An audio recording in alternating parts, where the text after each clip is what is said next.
The request for that meeting was perhaps the second most momentous phone call in my life.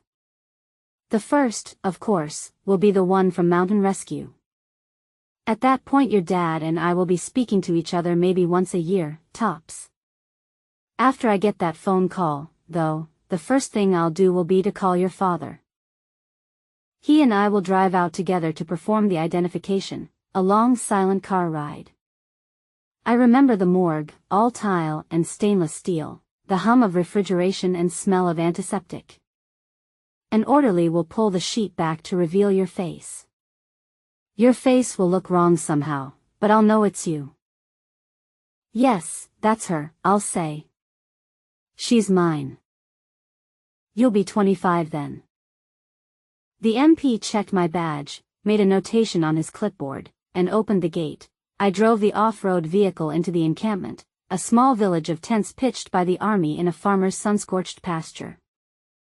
At the center of the encampment was one of the alien devices, nicknamed looking glasses. According to the briefings I'd attended, there were 9 of these in the United States, 112 in the world. The looking glasses acted as two-way communication devices, presumably with the ships in orbit. No one knew why the aliens wouldn't talk to us in person. Fear of cooties, maybe. A team of scientists, including a physicist and a linguist, was assigned to each looking glass. Gary Donnelly and I were on this one. Gary was waiting for me in the parking area. We navigated a circular maze of concrete barricades until we reached the large tent that covered the looking glass itself. In front of the tent was an equipment cart loaded with goodies borrowed from the school's phonology lab. I had sent it ahead for inspection by the army. Also outside the tent were 3 tripod-mounted video cameras whose lenses peered, through windows in the fabric wall, into the main room. Everything Gary and I did would be reviewed by countless others, including military intelligence. In addition, we would each send daily reports, of which mine had to include estimates on how much English I thought the aliens could understand. Gary held open the tent flap and gestured for me to enter. "Step right up," he said, Circus Barker style. "Marvel at creatures the likes of which have never been seen on God's green earth." "And all for one slim dime," I murmured, walking through the door. At the moment the looking glass was inactive, resembling a semicircular mirror over 10 feet high and 20 feet across. On the brown grass in front of the looking glass, an arc of white spray paint outlined the activation area. Currently the area contained only a table, 2 folding chairs, and a power strip with a cord leading to a generator outside. The buzz of fluorescent lamps, hung from poles along the edge of the room, commingled with the buzz of flies in the sweltering heat. Gary and I looked at each other, and then began pushing the cart of equipment up to the table. As we crossed the paint line, the looking glass appeared to grow transparent. It was as if someone was slowly raising the illumination behind tinted glass. The illusion of depth was uncanny. I felt I could walk right into it. Once the looking glass was fully lit, it resembled a life-size diorama of a semicircular room. The room contained a few large objects that might have been furniture, but no aliens.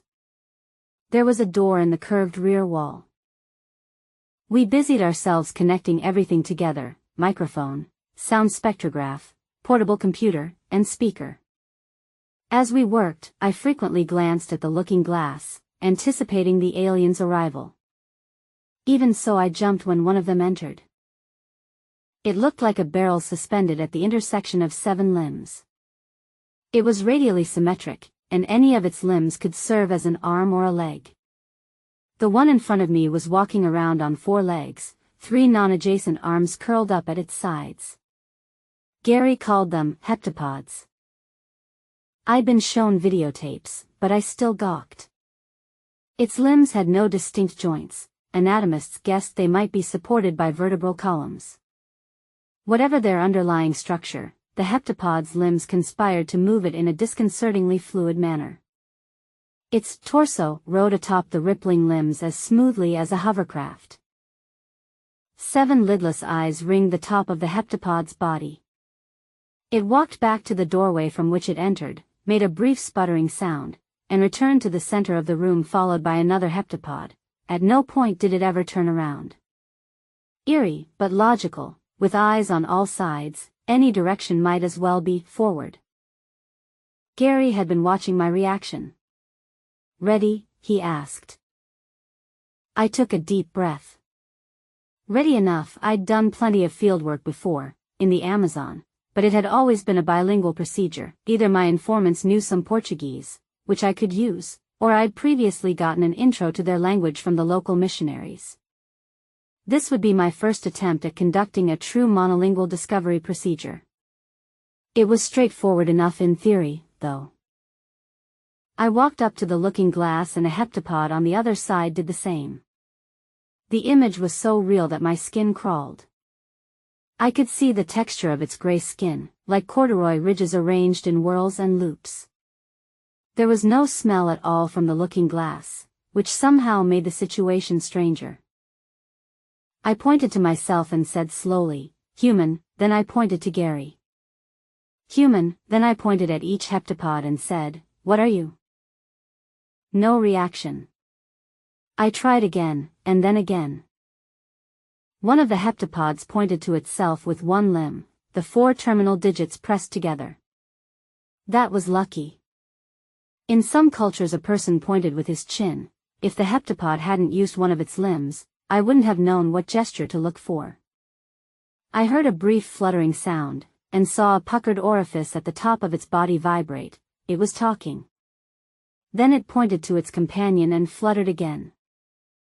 I went back to my computer. On its screen were 2 virtually identical spectrographs representing the fluttering sounds. I marked a sample for playback. I pointed to myself and said, "Human," again, and did the same with Gary. Then I pointed to the heptapod, and played back the flutter on the speaker. The heptapod fluttered some more. The second half of the spectrograph for this utterance looked like a repetition. Call the previous utterances, flutter 1, then this one was, flutter 2, flutter 1. I pointed at something that might have been a heptapod chair. "What is that?" The heptapod paused, and then pointed at the chair and talked some more. The spectrograph for this differed distinctly from that of the earlier sounds, flutter 3. Once again, I pointed to the chair while playing back, flutter 3. The heptapod replied, judging by the spectrograph, it looked like, flutter 3, flutter 2. Optimistic interpretation, the heptapod was confirming my utterances as correct, which implied compatibility between heptapod and human patterns of discourse. Pessimistic interpretation, it had a nagging cough. At my computer I delimited certain sections of the spectrograph and typed in a tentative gloss for each, heptapod for flutter 1, yes for flutter 2, and chair for flutter 3. Then I typed language, heptapod A, as a heading for all the utterances. Gary watched what I was typing. "What's the A for?" "It just distinguishes this language from any other ones the heptapods might use," I said. He nodded. "Now let's try something." Just for laughs, I pointed at each heptapod and tried to mimic the sound of flutter 1, heptapod. After a long pause, the first heptapod said something and then the second one said something else, neither of whose spectrographs resembled anything said before. I couldn't tell if they were speaking to each other or to me since they had no faces to turn. I tried pronouncing flutter 1 again, but there was no reaction. "Not even close," I grumbled. "I'm impressed you can make sounds like that at all," said Gary. "You should hear my moose call. Sends them running." I tried again a few more times, but neither heptapod responded with anything I could recognize. Only when I replayed the recording of the heptapod's pronunciation did I get a confirmation. The heptapod replied with, "Flutter 2, yes." "So we're stuck with using recordings?" asked Gary. I nodded. "At least temporarily." "So now what?" "Now we make sure it hasn't actually been saying, 'Aren't they cute?' or 'Look what they're doing now.' Then we see if we can identify any of these words when that other heptapod pronounces them." I gestured for him to have a seat. "Get comfortable. this'll take a while.